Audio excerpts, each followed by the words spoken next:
Speaker Johnson demanded that the president of Colombia resign and then told reporters that he would ask President Joe Biden to send in the National Guard to clean up Columbia University and any other campus where these protests are happening. Yeah, our next guest was with Speaker Mike Johnson at Columbia yesterday. You saw her right behind there, Congressman Nicole Malliotakis. Thank you so much for joining us this morning. So you were there yesterday. What was the environment like?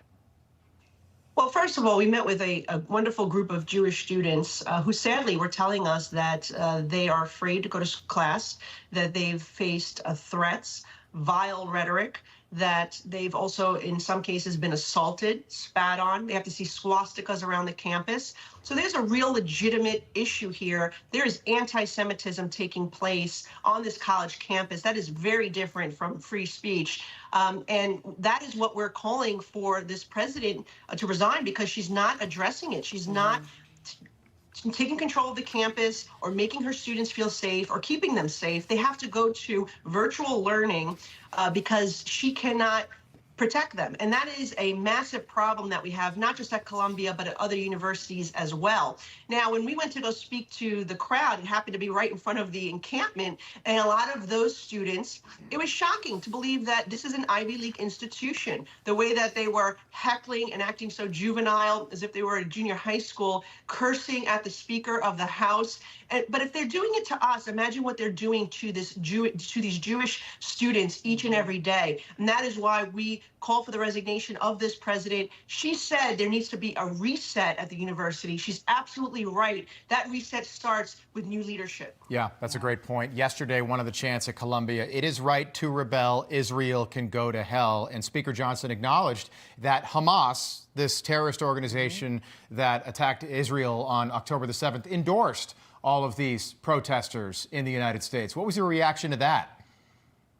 You know, these students seem to be proud that they are aligning themselves with Hamas, that Hamas has referred to them as future leaders, a horrific terrorist organization who killed babies, raped women, and did horrific things to families, and are holding all these hostages. And the fact that these students feel proud to be associated with Hamas is really frightening. It makes us really concerned about the future of this country. If this is an Ivy League, this is one of the best institutions supposedly in the country, and that's what the students are doing.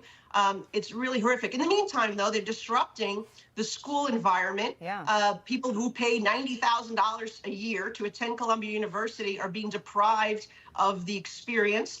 They have to go to virtual learning. They're perhaps maybe you know, who knows what's going to happen with their graduation. And so it is wrong. It is disruptive. They need to be removed. And the president just seems to have this, oh, well, we'll wait to see if they leave approach, which is just absolutely ridiculous. She told them they had to leave by midnight the other day and then extended the deadline to 8 a.m. Yesterday morning, and today they're still there 24 hours later. So this is not somebody who seriously has any type of handle on the situation on her own campus. And as part of Columbia University's statement yesterday, they said they would allow them to stay as long as they didn't use any harassing language. Is it safe to say you heard harassing language yesterday? Well, I mean, you know, the students told us well, they were certainly harassing us, but if they're doing it to us, they're certainly doing it to the other students. And the students told us that they're even using, you know, slurs, racial slurs against them. And so that's terrible. It is unacceptable. It must be condemned. And the fact that this university president feels like she needs to negotiate with students, I mean, that is not order. What happens to you got to do when you have to follow the environments of the school, the policies of the school, or you get expelled. Yeah, I was under the impression we didn't negotiate with terrorists. Congresswoman, great to have you on this morning. We appreciate you breaking that down. Thank you so much, Nicole Malliotakis. Thank you.